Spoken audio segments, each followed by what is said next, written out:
Subscribe करें और bell दबाएं ताकि कोई खबर रह न जाए।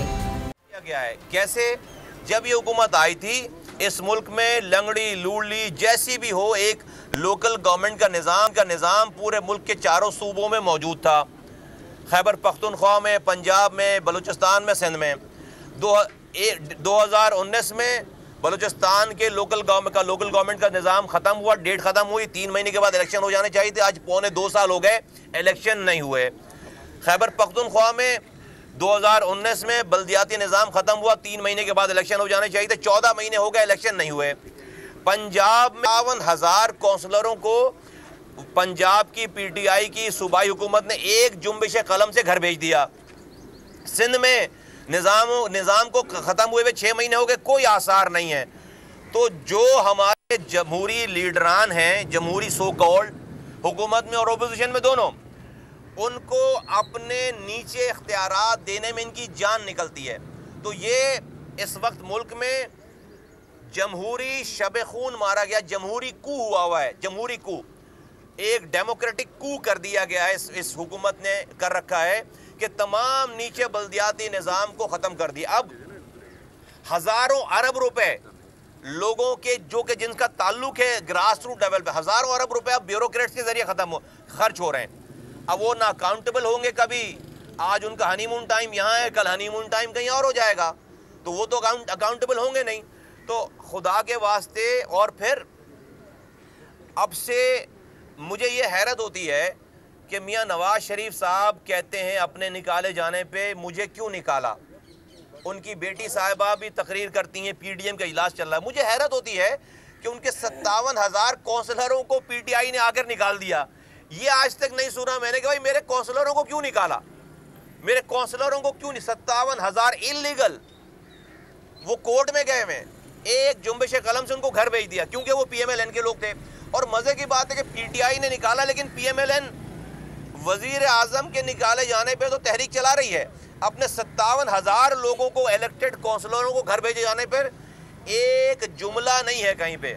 ये हमारे मुल्क के जमहूरी लोगों का माइंडसेट मैं बताना चाहता हूँ। इस तरह ये जो आज हमारे यहाँ तबाही बर्बादी है, इसी में ऐड कर लेते हैं कि अफसोस से कहना पड़ता है, I mean it's sickening, it's so disgusting. इतने अफसोस की बात है कि इस्लामी जमहूरिया पाकिस्तान है और 5 साल, 4 साल, 6 साल, 2 साल की बच्चों के साथ इस मुल्क में रोज़ाना एवरेज 18 की तादाद है जो ज़्यादतियाँ हो रही हैं, और उनसे ज़्यादती करके उनको मार कर दफन कर रहे हैं। ये इस्लामी जमहूरिया पाकिस्तान है और कोई रुकने वाला मामला। आप ऐप्स बनाए जा रहे हैं, टेलीफोन ऐप्स बनाओ, अबे नहीं रुक रहा है यार उससे। जब तक आप मुल्क में डिवॉल्व लोकल गवर्नमेंट निज़ाम, यूनियन काउंसिल लेवल पर पुलिसिंग नहीं करोगे, कम्युनिटी पुलिसिंग नहीं करोगे, इन्वॉल्व कम्युनिटी को नहीं करोगे, इस तरह के जराइम नहीं रुक सकते। कोई पूछने वाला नहीं है, कोई उसका सोचने वाला नहीं है। तो ये इस वक्त मुल्क में हम मुतालबा करते हैं वज़ीर आज़म पाकिस्तान से कि वो अपनी बात पर कायम रहें। और 2.5 साल हो गए उनको बल्दियाती निज़ाम आइडियल किस्म का दे दें अब। और पहले अपने जहां 3 सूबों में उनकी हुक्मरानी है, वो वज़ीर आज़म कहीं पर सूबों में आकर मदाखलत नहीं कर सकता, लेकिन चूंकि उनकी हुक्मरानी है पंजाब में, खैबर पख्तूनख्वा में और बलूचिस्तान में, पहले वहां इलेक्शन की डेट अनाउंस और फिर आकर सिंध के वज़ीर इसको इम्प्लीमेंट करो। अगर वो नहीं करेंगे तो सिंध वाले खुद भी आज़ाद फिर रहे हैं, यहाँ से बात ही नहीं करते। तो मुल्क में ये निज़ाम आना चाहिए। दूसरी बात उन्होंने ऐलान किया है कि भाई हम जो है वो इलेक्टोरल रिफॉर्म करेंगे। अल्लाह का शुक्र है कि इलेक्टोरल रिफॉर्म की पाक सरज़मीन पार्टी मुस्तफ़ा कमाल ये बात पिछले 3 सालों से करते चले आ रहे हैं कि अगर जो सियासी पार्टियां ये कहती हैं कि हमारा इलेक्शन चुरा लिया जाता है, तो भाई अब मौका आ गया, इलेक्टोरल रिफॉर्म करो। ऐसा इलेक्टोरल रिफॉर्म कर लो कि कल को कोई इलेक्शन चुरा ना सके। लेकिन अगर आप नहीं करेंगे तो मैं ये समझूंगा कि आप भी बैकडोर चैनल से किसी को अगला इलेक्शन चोरी करने की आप दावत दे रहे हो, बैकडोर चैनल से। और जब आपके हक में चोरी नहीं होगी, आप नहीं जीतोगे, तो फिर शोर मचाओगे कि इलेक्शन चुरा लिया गया। तो पाकिस्तान के लोगों का इलेक्शन पे एतमाद बहाल कराने के लिए ऐसा इलेक्टोरल रिफॉर्म करो کہ کوئی بڑے سے بڑا چور بھی اس کو چوری نہ کر سکے، اور اس میں اگر یہ نہیں کریں گے کسی اور کا قصور نہیں ہوگا، ان سیاستدانوں کا قصور ہوگا۔ تو وہ اپوزیشن میں بھی بیٹھے ہوئے اور وہ حکومت میں بھی بیٹھے ہوئے، تو بھلے اپوزیشن اور حکومت کے کتنے بھی اختلافات ہوں، لیکن اس معاملے پر، ان دو معاملات پر، بلدیاتی انتخابات کے اوپر اور اس کے قانون کے اوپر، ڈیوولوشن آف پاور کے اوپر، اور یہ جو الیکٹورل ریفارم ہے، اس کے اوپر اپنے سارے اختلافات بند کر کے، ختم کر کے ایک پیج پر بیٹھ جائیں اور یہ دو کام کر لینے چاہیے۔ دونوں اعلانات وزیر اعظم کی طرف سے خوش آئند ہیں، لیکن یہ اعلانات صرف اعلانات نہیں رہنے چاہیے، ورنہ 18ویں ترمیم میں جو اختیارات اور وسائل گراس روٹ لیول پہ آنے تھے وہ نہیں آئے ہیں۔ وزیر اعلیٰ کے آفس میں سارے چاروں صوبوں کے وزیر اعلیٰ کے آفس میں پارک ہو گئے۔ وزیر اعلیٰ سندھ نے پچھلے 10 سالوں میں 8,342 ارب روپے 8,342 ارب روپے خرچ کر دیے ہیں۔ کراچی ہم نے صرف 300 ارب روپے خرچ کر کے دنیا کا 12 تیزی سے ترقی کرنے والا شہر بنا دیا تھا۔ یہاں پر 8,342 ارب روپے خرچ ہو گئے۔ کراچی دنیا کا آج رہنے والے لوگوں میں، شہروں میں بدترین رہنے والے شہروں میں شمار ہے۔ بدترین ٹرانسپورٹ ہے، بدترین پانی کا نظام ہے، بدترین کچرے کا نظام ہے، ہر چیز بدترین ہو گئی ہے۔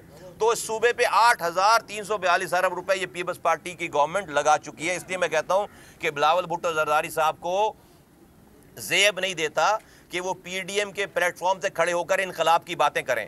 انقلاب ان کے خلاف آنا چاہیے۔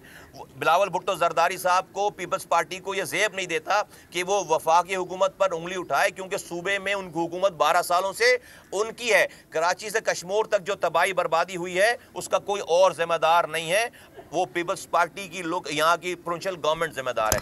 تیسری بات میں یہ کرنا چاہتا ہوں کہ یہ جو نالوں کی صفائی کے حوالے سے محمود آباد میں کارروائی ہو رہی ہے، کل کیسے عقل کے اندھے لوگ ہیں، میں بول بول کر تھک گیا ہوں کہ بھائی آپ جب تک کسی کو الٹرنیٹ نہیں دو گے، جب تک کوئی اپنا مکان نہیں چھوڑے گا اور آپ کو خالی نہیں کروانا چاہیے، ریاست ماں جیسی ہوتی ہے، بھلے وہ نالے میں رہنے والا انکروچر ہو، اس کا اگر آپ گھر توڑ رہے ہیں تو وہ کہاں جائے گا؟ وہ کسی پارک میں جا کر بیٹھے گا، وہ کسی روڈ پر جا کے بیٹھے گا، کسی خالی پلاٹ پہ جا کر بیٹھے گا، وہ پھر جا کر کہیں پہ، بھئی وہ مر تو نہیں جائے گا نا۔ آپ اس کا گھر توڑو گے، اس کے پاس گھر نہیں ہے، وہ اپنے بچوں کو مار کر قبر کے اندر تو نہیں چلا جائے گا، وہ کسی جگہ جا کر بیٹھے گا۔ تو ریاست کیا نہیں دیکھ رہی ہے؟ عقل نہیں ہے کہ بھائی اس کو ہم یہاں سے نکال لیں تو یہ کہاں جائے گا؟ ریاست کی ذمہ داری ہے، اور اس کی مثال موجود ہے۔ لیاری ایکسپریس وے اس محمود آباد اور گجر نالے اور اورنگی نالے سے کہیں بڑا پروجیکٹ تھا۔ میں نے 90% لیاری ایکسپریس وے پہ کم سے کم 35 سے 38 ہزار مکانات کو میں نے بسے بسائے گھر کو گرایا تھا، ایک پتھر نہیں پڑا۔ کیوں؟ اس وقت کی حکومت نے، اس وقت کی جوڈیشری نے، اس وقت کی لوکل گورنمنٹ نے یہ فیصلہ کیا کہ اس کا پلاٹ دیں گے اور ایک 50,000 گز کا 50,000 روپے کا چیک دیں گے۔ آج میں کہتا ہوں کہ زمانہ 20 سال ہو گئے اس والی بات کو۔ میں کہہ رہا ہوں کہ جس کا مکان آپ کے پاس سوراب گوٹ کے بعد زمینیں پڑی ہوئی ہیں، پروونشل گورنمنٹ روزانہ سینکڑوں ایکڑ زمین انکروچ کروا رہی ہے۔ بھائی جن کو گھر توڑ لے ان کو ایک آبادی بنا کے دے دو، ہمیشہ کے لیے مسئلہ حل ہو جائے گا۔ وہ بھی یہ اچھا ادروائز نہیں کرو گے کہیں اور جا کے انکروچ کریں گے۔ تو یہ اس وقت کی جوڈیشری نے، اس وقت کے کورٹوں نے یہ سارے کام کر رکھے ہیں، اس کو فالو اگر آپ نہیں کریں گے تو آج میں مطالبہ کرتا ہوں کہ ایک 100 گز کا پلاٹ اور 1 لاکھ روپے کا چیک ضرور دیں جن کے گھر آپ توڑ رہے ہیں، ورنہ لوگ اپنی جانوں پر کھیل جائیں گے، اپنے بچوں کو بے یار و مددگار آسمان کے نیچے نہیں چھوڑیں گے۔ یہ زیادتی والی بات ہے، اور ادروائز وہ کہیں نہ کہیں جا کر کچھ انکروچ کریں گے، پھر انکروچمنٹ کریں گے۔ تو یہ پلیز یہ کریں، اگر واقعی آپ کو نالوں پہ سے قبضے اٹھانے ہیں اور اگر آپ کو کراچی کو تباہی سے بچانا ہے، جو یہ اس کے کیے بغیر جو یہ کام کر رہا ہے، اس کا مطلب ہے وہ اس پروجیکٹ کے خلاف ہے۔ یہ پروجیکٹ بن ہی نہیں سکتا، یہ نالے کبھی صاف ہو ہی نہیں سکتے۔ لیاری ایکسپریس وے کی مثال میں آپ کو سامنے دے رہا ہوں کہ اس سے بڑا پروجیکٹ کراچی میں ہے نہیں۔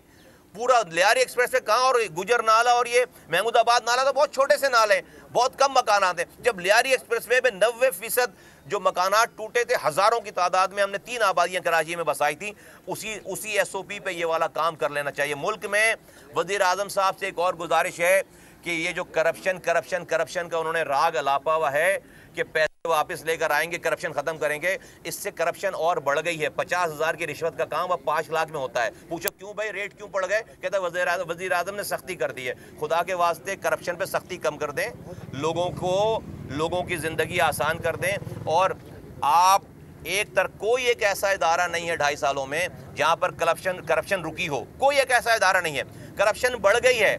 कोई FIR आप जो है वो रिश्वत के बगैर नहीं काट सकते, कोर्टों में आप बगैर रिश्वत के काम नहीं कर सकते, कोई गवर्नमेंट डिपार्टमेंट में बगैर रिश्वत के कोई काम नहीं हो रहा। तो कहाँ रुकी है करप्शन?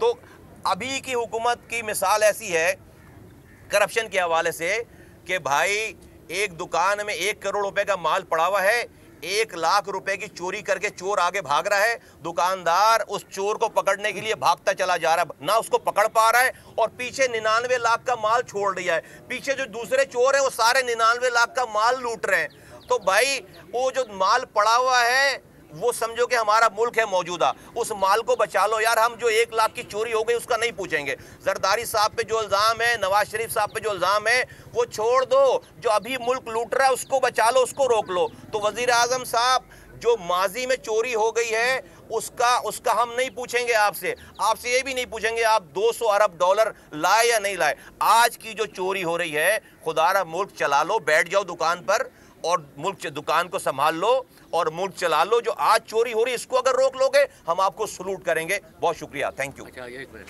जी आप 1 मिनट करते हैं, ये पहले मीडिया वाले बात करें। सर ये बिलावल के खिलाफ इनकलाब कौन लाएगा? आप कह रहे थे कि उनके खिलाफ लोग लाएंगे। आ गया ना 8 नवंबर को, जहां पर 11 पार्टियों ने 18 अक्टूबर को जलसा किया था। हमने बताया कि कराची के ऊपर कोई बात नहीं हुई है, कराची के हवाले से कोई बात नहीं हुई है। कराची की आज से 2 महीने पहले की खबर यह थी कि नालों का पानी घरों में आ गया, 64 लोग हलाक हो गए, आर्मी चीफ आ गए, वजीर आजम पाकिस्तान आ गए, NDMA आ गए। इतनी तबाही हो गई थी कि नेशनल डिजास्टर मैनेजमेंट अथॉरिटी आ गई। यहाँ पर चीफ जस्टिस ने अदालत लगाकर स्पेशल मेयर को और वजीर आला को बुलाकर उनकी सरजनिश की। उस 2 महीने के बाद 11 पार्टीज जलसा कर रही हैं कराची के ग्राउंड में। वो पार्टी जलसा कर रही है जो कराची से लेकर कश्मीर तक हुक्मरान है और एक लफ्ज कराची के बारे में नहीं कहा। उसका जवाब दिया कराची वालों ने 8 नवंबर को। बताया है कि कराची का मसला क्या है और ये मसला पैदा किसने किया है। और हमने ये भी बताया कराची के लोगों ने कि ये मसला हल कैसे होगा। तो इनकलाब 8 नवंबर को इनकलाब की शुरुआत हो गई है। इंशाअल्लाह ताला ये इनकलाब अब रुकेगा नहीं। आपने कहा कि 2.5 साल से जमहूरी कू है मुल्क में। हमने देखी जो आप जिसको लूली लंगड़ी लोकल गवर्नमेंट कह रही है, 4 साल में कराची में हमें कोई जमादार नजर नहीं आया, हमें कोई स्वीपर नजर नहीं आया। लेकिन ये 3-4 महीने से आप शहर में इक्का दुक्का जगह पे सफाई भी हो रही है, स्वीपर भी नजर आ रहे हैं। तो फिर ये लूली लंगड़ी लोकल गवर्नमेंट से तो ये बेहतर है। नहीं, एक्सीडेंट जब हो जाते हैं, अगर कहीं एक्सीडेंट हो तो आप गाड़ी चलाना नहीं छोड़ देते, आप जो अपनी ड्राइविंग को ठीक करते हैं। एक्सीडेंट हो जाए तो गाड़ी चलाना नहीं छोड़ते शहर में। एक्सीडेंट था वो, ये जो 4 साल से जो एक्सीडेंट था उसको सही करें ना, गाड़ी सही चलाएं। तो बिल्कुल उसकी अकाउंट भाई, अगर वो अभी मैं पूछता हूँ आप बकौल आपके कि भाई वो जो कुछ करप्शन हुई 125 अरब रुपए खर्च किए, उस मेयर को पकड़ो ना भाई, आप उस मेयर को गिरफ्तार करो ना, उसको नैब में केस चलाओ ना। क्यों? कि उसकी पार्टी अभी गवर्नमेंट में है। तो जरदारी की करप्शन नजर आ रही है, नवाज शरीफ की करप्शन नजर आ रही है, मेयर की करप्शन नजर नहीं आ रही। तो मीठा मीठा हप कड़वा कड़वा। तो यहीं पर फिर लोगों के दिनों में सवालात जन्म ले लेते हैं कि भाई आप सेलेक्टेड अकाउंटेबिलिटी कर रहे हैं। तो आपकी बात बिल्कुल ठीक है, वो सही नहीं चली सारी चीजें, लेकिन उसकी वजह से आप ये कहीं से जवाब नहीं है कि आप इलेक्टेड सिस्टम हटा दें और जो एडमिनिस्ट्रेटर ले आए। ये तो फिर जो अभी आपको नजर आ रहा होगा 2-4 महीने में, फिर जो तबाही बर्बादी फेरेंगे वो फिर उसका कोई पूछने वाला नहीं होगा। सब्सक्राइब करें और बेल दबाएं ताकि कोई खबर रह न जाए।